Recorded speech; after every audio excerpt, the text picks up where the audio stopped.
सबसे बड़ी एक्सक्लूसिव आपको तस्वीरें दिखाने की कोशिश कर रहा हूँ। यही महादेव होटल है जो कि नरकटियागंज चीनी मिल के पास है। और जैसे कि मैं यहाँ आया, पहले पूछा होटल प्रबंधक के जो ऑनर है उसके बाद उनके बेटे से, तो उन्होंने बताया कि ऐसा कोई घटना नहीं हुआ। लेकिन जिससे मैं मेरे मोबाइल से हमारे सीनियर पत्रकार ने बात किया एसडीपीओ साहब से, यानी कि डीएसपी नरकटियागंज से, तो उन्होंने पुष्टि किया कि होटल महादेव में ही उस लड़की को लाया गया जिस लड़की के साथ एक तरह से दरिंदगी हुआ, एक तरह से रेप हुआ। उसके बाद से देखिए, मैं यहाँ जब पहुँचा था तो यहाँ पर होटल मालिक और उनके लड़के से जब बात हुआ तो उन्होंने कहा कि नहीं, ऐसी कोई घटना नहीं हुआ है।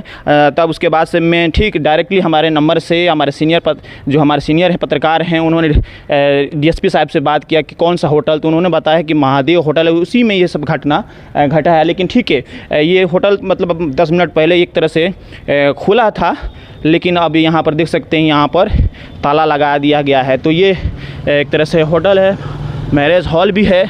तो कहीं ना कहीं जिस तरह से घटना घटी है उसके बाद से लगातार पूरा हड़कंप मचा हुआ है पूरे पश्चिमी चंपारण में। अब सबसे बड़ी बात है कि जैसे कि प्रशासन बता रही है, प्रेस रिलीज़ की है कि 3 अपराधी पकड़े गए हैं। लेकिन सबसे बड़ी बात है कि होटल का नाम जिसमें पुष्टि नहीं किया था, लेकिन हमारे तरफ से जो बात हुआ, हमारे सीनियर पत्रकार जो हैं उनसे बात हुआ, तो एसडीपीओ साहब यानी डीएसपी साहब ने कहा कि होटल महादेव है जहां पर लड़की को ले जाकर उसके साथ गलत किया गया। उसके बाद इलाज के क्रम में उसकी मौत हो गई। बहरहाल हम एक्सक्लूसिव घटना स्थल पर पहुंचा हूं और देखिए, अभी एक तरह से यहाँ पर 10 मिनट पहले मैं आया था, बात किया, उसके बाद से मेन गेट पर ताला लगा दिया गया। ऑफिस से रिसेप्शन था यहाँ पर, उसमें भी उसको भी बंद कर दिया। तो कहीं ना कहीं कुछ ना कुछ चीज़ें बड़ा है।